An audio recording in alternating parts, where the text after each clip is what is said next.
Texan Global School. Rationalizing expressions. In this class, we will analyze the processes of rationalizing expressions.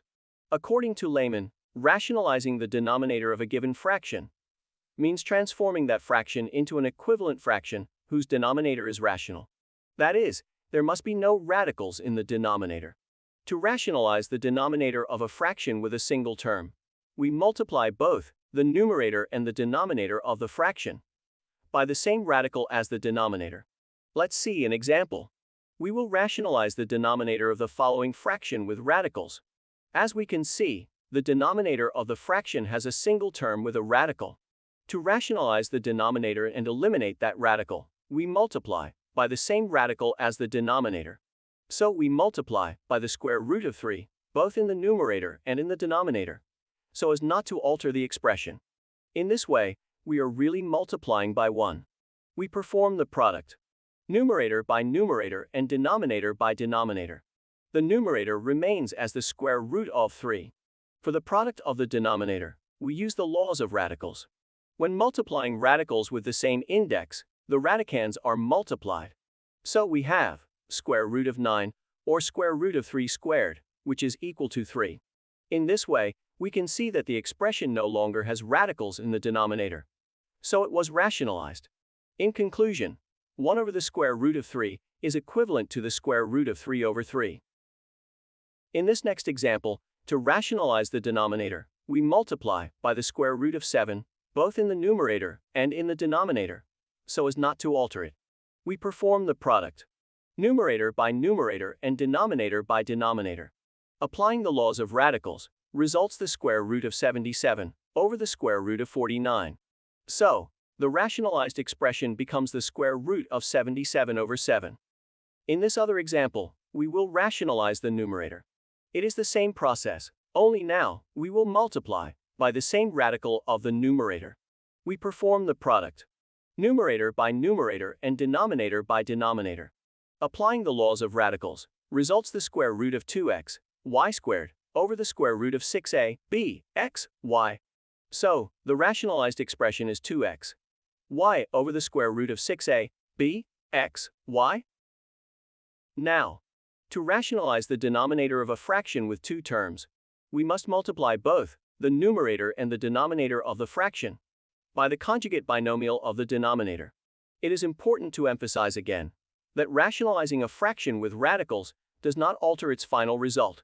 Simply, it is a way in which the fraction without radicals in its denominator or numerator is represented. Remember that the conjugate binomial of a two-term expression is one in which one of its terms has an opposite sign. Let's see an example. To rationalize the denominator of this expression, we will multiply by the conjugate of the square root of 2 plus the square root of 3, which is the square root of 2 minus the square root of 3. To perform the product of the denominator, we will use special products. Remember that the product of conjugate binomials results in a difference of squares. We identify the values of a and b and substitute. Results in the numerator, the square root of 2 minus the square root of 3. And in the denominator, square root of 2 squared minus the square root of 3 squared. Simplifying results, square root of 2 minus the square root of 3 over negative 1, which results in minus the square root of 2 plus the square root of 3. In this next example, to rationalize the denominator, we will multiply by the conjugate, once again, both in the numerator and in the denominator, so as not to alter the expression. We perform the products.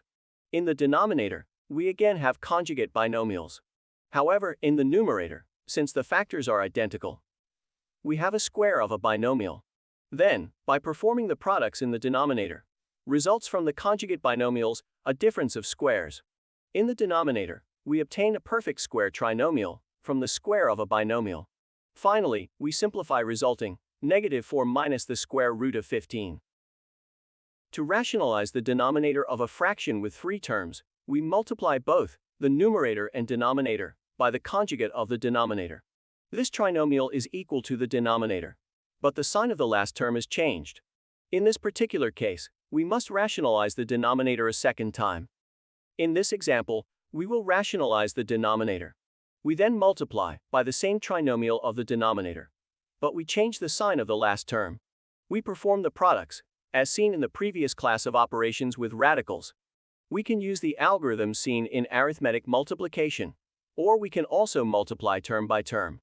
Performing the products of the denominator and the numerator, we can see that the trinomial of the denominator was reduced to a binomial. We must then rationalize again, as in the previous case. Whenever the expression can be simplified, it is recommended to do so, in order to decrease the level of complexity. We simplify by canceling the common factor 2. We then multiply by the conjugate, which is the square root of 10 plus the square root of 6, both in the denominator and in the numerator, so as not to alter. We perform the products using special products in the denominator.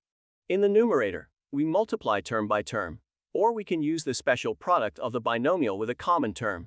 Once the products have been performed, we simplify, obtaining the rationalized and ordered expression as 5 plus square root of 6 plus square root of 10 plus square root of 15 over 2. Texan Global School. Global online learning. Knowledge for the world. www.texanglobalschool.com